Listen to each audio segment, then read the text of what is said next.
Hello नमस्कार प्यारे साथियों, कैसे हैं आप सभी। उम्मीद करती हूँ सारे साथी स्वस्थ होंगे, मस्त होंगे और अपनी आगामी परीक्षा की तैयारी कर रहे होंगे। मैं सभी स्टूडेंट का स्वागत करती हूँ अपने प्लेटफॉर्म RWT ऑफिशियल पर।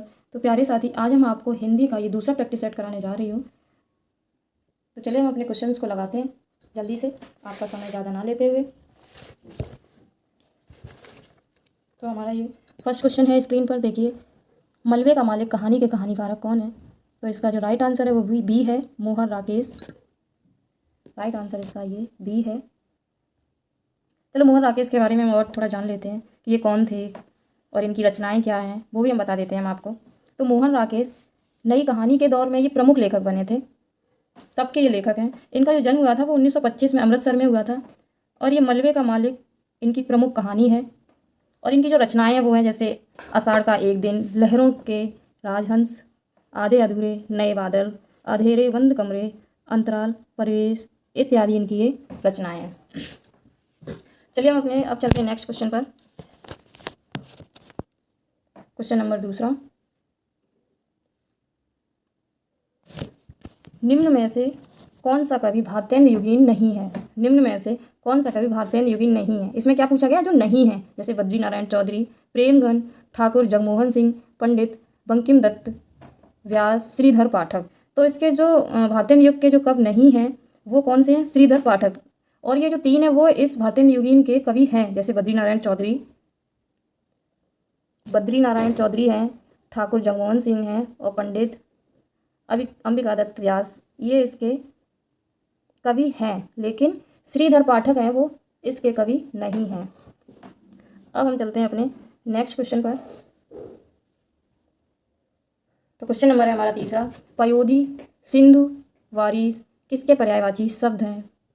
पयोधी, सिंधु, वारिस किसके पर्यायवाची शब्द हैं। जैसे ऑप्शन नंबर ए मेघ, ऑप्शन नंबर बी समुद्र, ऑप्शन सी नदी, ऑप्शन डी गंगा। तो इसका जो राइट आंसर है वो है बी। इसका राइट आंसर है बी, समुद्र। ये सारे समुद्र के पर्यायवाची हैं। समुद्र के और भी पर्यायवाची हैं, जैसे वारिस है, रत्नाकर है, जलधि है, नीर, निधि है, उदधि है। और नदी के पर्यायवाची हैं जैसे सरिता, निर्झरी, तरंगणी, अपांग, तटनी आदि। गंगा के हैं मंदाकिनी है, सुरसरी है, देव नदी है, भागीरथी है, विष्णुपति है, त्रिफत गंगा है इत्यादि। अब हम अपने चलते हैं नेक्स्ट क्वेश्चन पर। साथियों, अगर आपको ये वीडियो अच्छी लगे तो कमेंट ज़रूर करिएगा और वीडियो को लाइक भी करें और चैनल को सब्सक्राइब भी करें, ताकि हमें भी मोटिवेशन मिले कि हाँ, आप लोगों को मेरी वीडियो पसंद आ रही है। मैं डिमोटिवेट ना हूँ, ताकि मैं अपनी अगली वीडियो समय पर लाऊं। चलो अब हम चलते हैं अपने अगले क्वेश्चन पर। वाक्य में काम करने वाले को क्या कहते हैं। कर्ता, कारण, कर्म, क्रिया। कर्ता, कारण, कर्म, क्रिया। तो वाक्य में जो प्रयोग करने वाले को हम क्या कहते हैं, इसका कर्ता क्या कहते हैं, कर्ता। इसका राइट आंसर है ए। मैंने स्क्रीन पे लिख दिया है आंसर भी, आप देख भी सकते हैं खुद ही। अब हमारा अगला क्वेश्चन है, वधुत्सव का संधि विच्छेद रूप क्या है। वधुत्सव का संधि विच्छेद क्या है। तो इसका राइट आंसर है सी, वध प्लस उत्सव। अब हम चलते हैं अपने अगले क्वेश्चन पर। बाग बाग होना मुहावरे का सही अर्थ क्या है। बाग बाग होना मुहावरे का सही अर्थ क्या है। तो इसका जो सही अर्थ है वो है सी, यानी खुश होना। अब हम चलते हैं अपने नेक्स्ट क्वेश्चन पर, जो इस प्रकार है, लोकोक्ति और उनके सही अर्थ वाले जोड़े के विकल्प की पहचान कीजिए। लोकोक्ति और उनके सही अर्थ वाले जोड़े के विकल्प की पहचान कीजिए। तो फर्स्ट है हमारा ऑप्शन, चितवी मेरी पटवी मेरी। सेकंड है चोरी चोर की दाढ़ी में तिनका। तीसरा है नाच ना आना नाच न जाने आंगन टेढ़ा, नेकी कर दरिया में डाला। नेकी कर दरिया में डाला। तो चितवी मेरी पटवी मेरी, तो इसका जो चितवी मेरी पटवी मेरी, तो ये आगे सारे ही लगे हैं, जैसे फर्स्ट ही है और दूसरे का बी है, तीसरे का सी और चौथे का डी। ये क्रमबद्ध ही लगे हैं। तो इसका जो राइट आंसर है वो डी है। चितवी मेरी पटवी मेरी, दोनों ओर से लाभ चाहना, चोर की दाढ़ी में तिनका, अपराधी भयभीत रहता है हमेशा, नाच न जाने आंगन टेढ़ा, अयोग्यता का दोष दूसरों को देना, नेकी कर दरिया में डाला, भला करके भूल जाना। जैसे कि मैंने ये देखिए यहाँ पे दे भी दिए हैं इन लोगों की और उनके अर्थ, आप चाहो तो इसे देख सकते हैं बाद में। अब हमारा अगला क्वेश्चन है 13वां, तो हम पढ़ते हैं, निम्नलिखित में से कौन सा संधि विच्छेद का एक गलत उदाहरण है। निम्नलिखित में से कौन सा एक संधि विच्छेद का गलत उदाहरण है।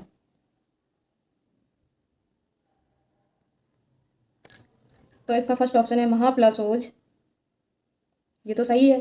पौ प्लस अक, पावक, नौ प्लस एक, नायक, परो प्लस उपकार, तो यही गलत है। तो इसका सही क्या होगा, पर प्लस उपकार, परोपकार, सही संधि विच्छेद होगा पर प्लस उपकार। तो आंसर इसका है डी, यही गलत है। देखो मैंने साथ में दे भी दिया है, आप यहाँ देख सकते हैं राइट आंसर और उसके बारे में पूरा।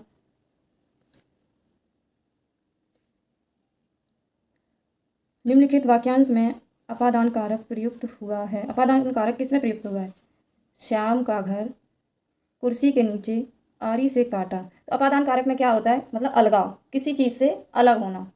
जैसे पेड़ से गिर पड़ा, तो वह क्या हुआ, पेड़ से अलग हुआ, तो यही अपादान कारक। तो इसका जो राइट आंसर है वो है बी।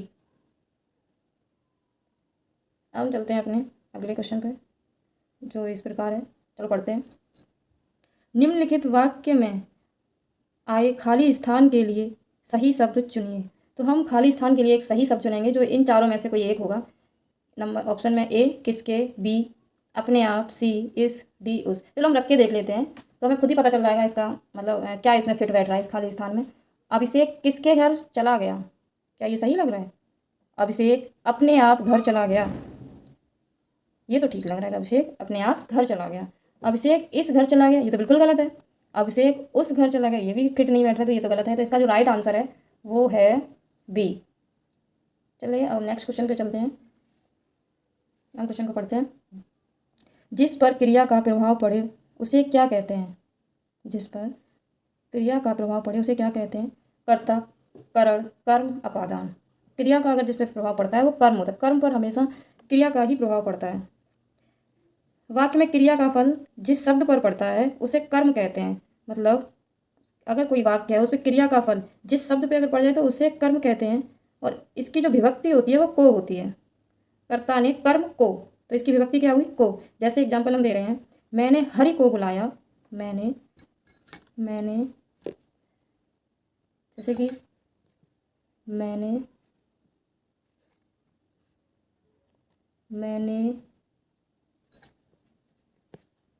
हरि को बुलाया। माँ ने बच्चे को सुलाया, दूसरा क्या हो जाएगा, माँ ने बच्चे को सुलाया। दो बहुत हैं एग्जाम्पल। निम्न में से, वैसे तो आप वैसे भी समझदार ही होंगे जब आप यूपी पुलिस की तैयारी कर रहे हैं, तो ये हमारा जो प्रैक्टिस सेट है वो घटना चक्र का है, तो आप इसे सही से करिए। हम ऐसे ही लगातार डेली एक प्रैक्टिस सेट करेंगे, हिंदी का अल्टरनेट कर लेंगे। निम्न में कौन सा तत्सम तद्भव जोड़ी का सही विकल्प नहीं है। निम्न में से कौन सा तत्सम तद्भव जोड़ी का सही विकल्प नहीं है। सूत्र सूत, हस्त हाथ, चक्र गोला, ग्राहक गाहक। तो इसमें कौन सा सही नहीं है, सी सही नहीं है। कौन सा सही नहीं है, सी। सूत्र, सूत्र तत्सम है, सूत तद्भव है। हस्त हाथ होता है, ये सही है। ग्राहक गाहक होता है, ये भी सही है। कर्पूर कपूर होता है, कर्पूर कपूर होता है। चक्र का तद्भव चाक होगा, इस चक्र का तद्भव क्या होगा, चक्र का तद्भव चाक, ये सही है इसका, ये राइट है, चक्र का चाक। अब हम चलते हैं अपने अगले क्वेश्चन पर। निंदा का विलोम शब्द क्या होगा। तो निंदा का विलोम क्या होगा, स्तुति। निंदा का, तो इसका जो राइट आंसर है वो है ए। इसके और भी ऑप्शन है, जैसे अगले पेज पे हैं वो। निंदा का दोष है, सम्मान है, तो ये भी इसके हैं। तो निंदा का विलोम तो स्थित हो गया, और इन सबके ही हम जान लेते हैं कि किसका क्या विलोम होगा। निंदा का स्तुत है। और राग का क्या होगा? विराग। राग का विराग। हम चलते हैं अगले, इनके भी बता देती हूँ। राग का विराग, सम्मान का अपमान, सम्मान का अपमान, सम्मान का अपमान, उत्तम का अधम, धनी का निर्धन।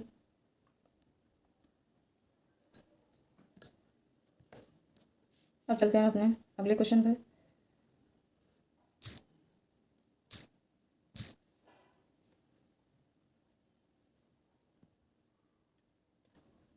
तो हम इसे पढ़ते हैं। विरोधी पक्ष का वाक्यांश के लिए एक सार्थक शब्द कौन सा होगा? तो इसका जो राइट आंसर है विपक्षी। क्या होगा इसका? विपक्षी। एक शब्द इसके लिए विरोधी पक्ष का क्या होगा? विपक्षी। और पक्षपाती का होगा जो किसी का पक्ष ले। पक्षपाती का क्या होगा? जो किसी का पक्ष ले। प्रतिवादी का क्या होगा? जो अभियोग का विरोध करता हो। प्रतिनिधि का होता है, और भी जो इम्पोर्टेंट वो बता दे रहे हैं, प्रतिनिधि जो किसी के बदले में बोलता या कुछ करता हो। ये इम्पोर्टेंट थे, मैंने आपको बता दिए। इनमें से जो पहले कभी ना हुआ हो को व्यक्त करने वाला कौन सा एक शब्द होगा? इनमें से जो कभी ना हुआ हो उसको व्यक्त करने वाला एक शब्द क्या होगा? तो इसका जो राइट आंसर है वो ए होगा, अभूतपूर्व। क्या होगा? अभूतपूर्व। तो वाक्यांश के लिए एक शब्द बताना था। जो भूतपूर्व का क्या होता है? जो पहले हुआ हो या जो पहले हुआ था, मतलब भूतपूर्व, पास्ट में हुआ था, पहले क्या हुआ था, पहले हो गया था ये, तो वही। अद्वितीय के लिए होता है एक शब्द जिसके जिसके समान दूसरा कोई नहीं है, अद्वितीय का होता है। हम चलते हैं। तो इसका जो राइट आंसर है वो वैसे तो सामने दिख रहा है आपको, ए है इसका, फिर भी मैं टिक कर दे रही हूँ। Next question. किस वर्ष साहित्य अकादमी पुरस्कार नहीं दिया गया? सन 1955, सन 1965, सन 1962, सन 2000। तो किस वर्ष पुरस्कार ये नहीं दिया गया? वैसे इस साहित्य अकादमी पुरस्कार की जो स्थापना हुई थी भारत सरकार द्वारा, जो की गई थी, वो 1954 में की गई थी। और ये वर्ष 1962 में हिंदी भाषा के लिए साहित्य अकादमी पुरस्कार नहीं दिया गया था। बट 2022 में हिंदी भाषा के लिए साहित्य अकादमी पुरस्कार बद्री नारायण को तुमड़ी के शब्द के लिए दिया गया। किसके लिए दिया गया था? तुमड़ी के शब्द के लिए दिया गया था। तो इसका जो राइट आंसर है वो है बी, इस वर्ष नहीं दिया गया, लेकिन 2022 में हिंदी भाषा के साहित्य अकादमी पुरस्कार बद्री नारायण को दिया गया, अपने कविता संग्रह के तुमड़ी के शब्द के लिए दिया गया था। अब हम चलते हैं अपने नेक्स्ट क्वेश्चन पर। निम्न उपन्यासों में कौन सा मृदुला गर्ग द्वारा रचित नहीं है? इनमें से कौन सा? तो ऑप्शन पढ़ते हैं।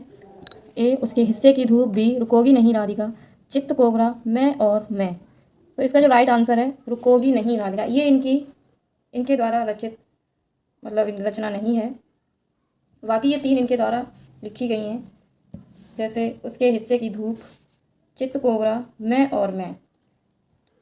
उसके हिस्से की धूप, मैं और मैं, चित्त कोबरा, और भी है जैसे कठ गुलाब, एक और है ये कठ गुलाब। ये इनकी रचनाएं हैं। रुकोगी नहीं राधिका ये उषा प्रियवंदा की रचना। ये किसकी है? रुकोगी नहीं राधिका, ये जो रचना है वो उषा की है। उषा, ये उषा की है, जिसमें प्रवासी भारतीयों की मानसिकता में गहरे उतर कर बड़ी संवेदनशीलता से परत दर परत उनके असमंजस को पकड़ने का सार्थक प्रयास किया गया है।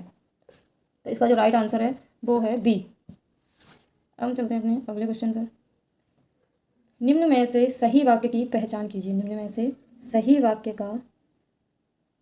की हमें पहचान करनी है। कौन सा इसमें एक जो है वो शुद्ध लिखा है, एकदम सही लिखा है, क्रम से लिखा है, जो हमें बोलने में भी आसानी हो, अगर हम उस वाक्य को बोलते हैं तो समझ में आए, तो वही हमारा सही वाक्य हो गया।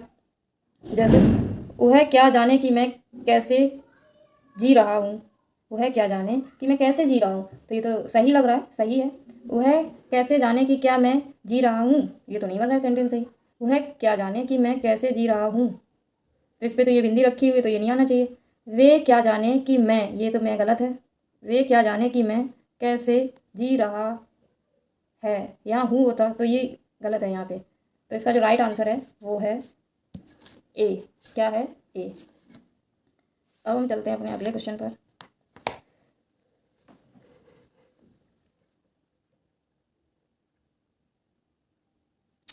अवधि बोली का अन्य नाम है। अवधि बोली का अन्य नाम क्या है? तो इसका जो राइट आंसर है वो कोसली है। अवधि बोली का अन्य नाम क्या है? कोसली। क्या है? कोसली। अवधि जो है वो हिंदी की एक प्रमुख उपभाषा या बोली है। जो अवधि है वो हमारी हिंदी की एक प्रमुख उपभाषा बोली है, जिसका प्राचीनतम रूप 7वीं 8वीं शताब्दी से ही दिखने लगता है। पूर्वी अवधि हमारी कोसली है, पश्चिमी अवधि है गांजरी है, लखीमपुरी एवं बैसवाड़ी आदि है, बहुत सारी हैं। जो इनके अन्य नाम हैं, डॉक्टर बाबूराम सक्सेना द्वारा कोसली को अवधि का ही रूप मानते हैं। डॉक्टर बाबूराम ने इसे कोसली को अवधि का रूप ही माना है, जिसे उन्होंने कौशल राज्य की भाषा कहा है, और इन्होंने कोसली भाषा को कौशल राज्य की भाषा कहा है। अब हम चलते हैं अपने नेक्स्ट क्वेश्चन पर। Question number 25। क्वेश्चन नंबर 25 है, पुरुषोत्तम अग्रवाल को उनकी किस रचना के लिए देवी शंकर अवस्थी स्मृति सम्मान प्रदान किया गया? पुरुषोत्तम अग्रवाल को किस रचना के लिए देवी शंकर अवस्थी स्मृति सम्मान प्रदान किया गया था? तो विचार का अनंत, तीसरा रुख, संस्कृति वर्चस्व और प्रतिरोध, डी है अखत कहानी प्रेम की, कबीर की कविता और उनका समय। तो इसका जो राइट आंसर है वो है बी, तीसरा रुख। क्या है? तीसरा रुख। ये इनकी 1996 को देवी शंकर अवस्थी स्मृति से इनको सम्मान किया गया था, पुरुषोत्तम अग्रवाल को। हम चलते हैं अपने अगले क्वेश्चन पर। निम्न में से कौन सा तत्सम है? अब इनमें से हमें तत्सम बताना है। कौन सा तत्सम है? उज्ज्वल, इकट्ठा, कंवल, उपरोक्त।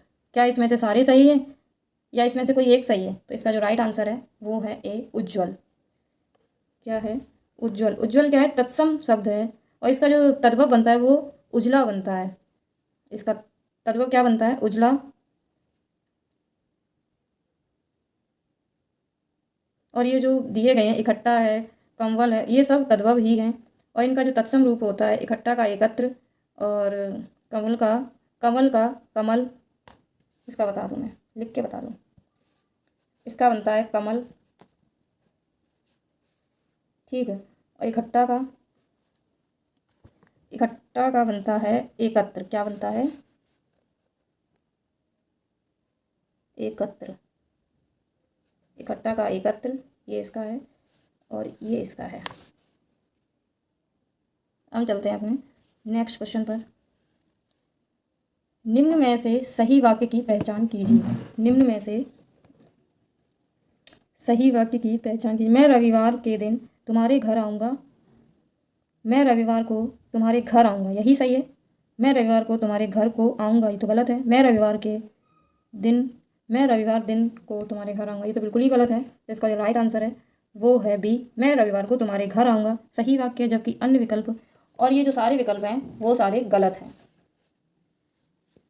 28 नंबर क्वेश्चन है, भारतीय संविधान में 22 भाषाओं को आधिकारिक भाषा का दर्जा दिया गया है, जिनमें यह भाषा शामिल नहीं है। इसमें से कौन सी भाषा है जो हमारी 22 भाषाओं में 22 भाषाओं में आधिकारिक भाषा का दर्जा नहीं मिला है? मतलब जो हमारी भारतीय संविधान में सम्मिलित नहीं है, तो वो कौन सी भाषा है? भोजपुरी। कौन सी नहीं है? भोजपुरी। तो इसका जो राइट आंसर है वो है, इसका राइट आंसर है भोजपुरी।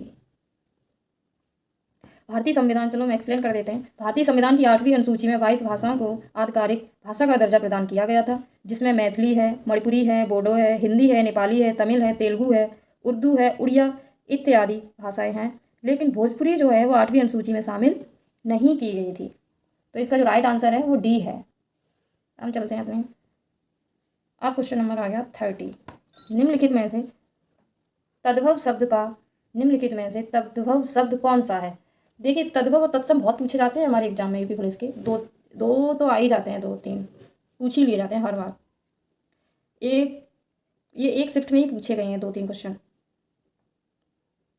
चाहे जेल वार्डन हो गया, किसी में भी पूछ लेते हैं, यूपी कांस्टेबल ही जरूरी नहीं, और भी एग्जाम है, सब में ही पूछ लेते हैं। निम्नलिखित में से कौन सा, अगला क्वेश्चन तो हमने अपना लगाया ही नहीं। निम्नलिखित में से कौन सा असुर का पर्यायवाची शब्द नहीं है? इनमें से एक ऐसा होगा जो असुर का पर्यायवाची नहीं है, और बाकी 3 ऑप्शन होंगे वो असुर के पर्यायवाची होंगे। तो असुर के पर्यायवाची जान लेते हैं। निशिचर, धनुज, राक्षस, दानव, निशाचर, रजनीचर, ये सब असुर के ही पर्यायवाची हैं। निशिचर या राक्षस हो गया, धनुज हो गया, लेकिन इसका महाकाय नहीं है।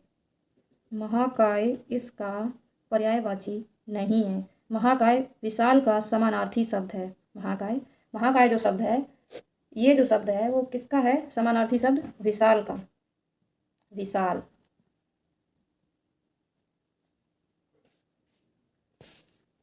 अब 32 क्वेश्चन नंबर है हमारा। निम्नलिखित में से कौन सा विकल्प शब्द और उनके विलोम शब्द की सही जोड़ी नहीं है? इसमें से सही जोड़ा कौन सा नहीं है? ऑप्शन हम पढ़ते हैं। राग विराग, राग का विराग, व्यष्टि का समष्टि, बच्चा जवान, उत्तम अधम। तो इसका जो राइट आंसर है वो है सी।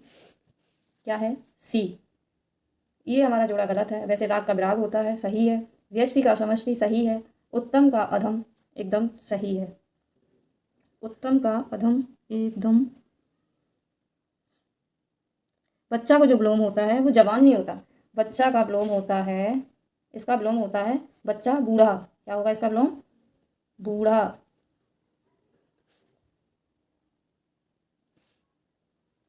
अगले क्वेश्चन पे देखिए, ये यहाँ पे दिया गया है, आप पढ़ सकते हैं इसको सही से।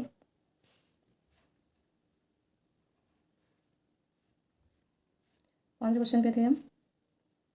32।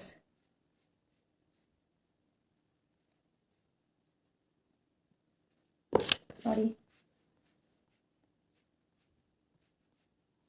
मैं हटा दूँगी।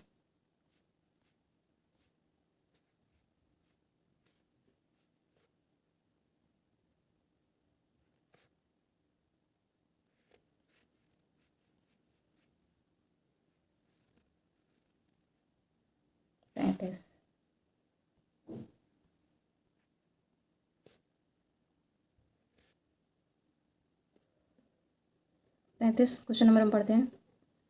सुधी, सुधी मनीषी, बधु निम्नलिखित में से किसके पर्यायवाची है? सुधी मनीषी ये किसके पर्यायवाची है? पंडित के। तो पंडित के हम और भी पर्यायवाची जान लेते हैं। जैसे ये तो दिए ही गए हैं, सुधी है, मनीषी है, और इसका है बुध है, विद्वान है, कोविद, ये और इसके पर्यायवाची है, अन्य पर्यायवाची। अब हम गुरु के पर्यायवाची जानते हैं। जैसे गुरु का होता है बड़ा, पूज्य, मार्गदर्शक, बृहस्पति इत्यादि, और भी होते हैं, तो मैं आपको यहाँ पे 3-4 बता रही हूँ। पति का होता है स्वामी होता है, दूल्हा होता है, ईश्वर होता है। स्वामी, ईश्वर, दूल्हा और भी होते हैं। तो इसका जो राइट आंसर कौन सा था? ये है ए, जो इसका पर्यायवाची शब्द है। ये देखिए लिखे हुए हैं, ये इम्पोर्टेंट पर्यायवाची हैं। पर्यायवाची मीन्स समान अर्थ देने वाले। अब क्वेश्चन नंबर है 34। निम्न में से किस साहित्यकार को प्रेमचंद की कहानियों का काल क्रमानुसार अध्ययन के लिए व्यास सम्मान प्रदान किया गया? तो इसका जो राइट आंसर है सी है, कमल किशोर गोयनका को दिया गया। प्रसिद्ध हिंदी लेखक डॉक्टर कमल किशोर गोयनका को 24वें व्यास सम्मान 2014 में प्रेमचंद की कहानियों का काल क्रमानुसार अध्ययन के लिए प्रदान किया गया, ये इनको साहित्यकार पुरस्कार। और 2020 में व्यास सम्मान वो थे प्रोफेसर शरद पागेर को, उनके अपने उपन्यास पाटलिपुत्र की सामग्री के लिए सम्मानित किया गया था।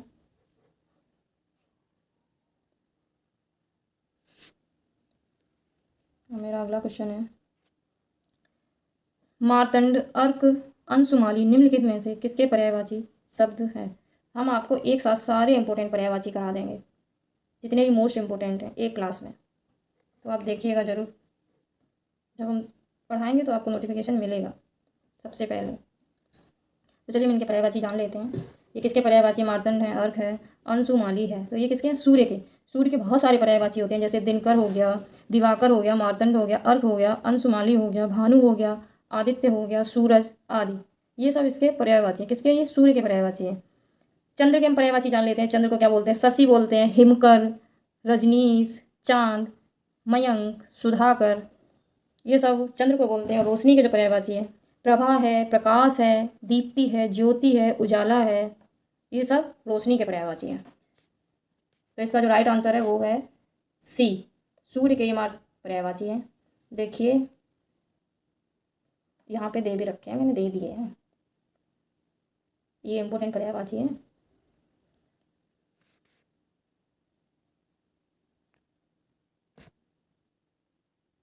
तो हमारा अगला क्वेश्चन है क्वेश्चन नंबर 36। निम्न वाक्य में आए खाली स्थान के लिए सही शब्द चुनिए।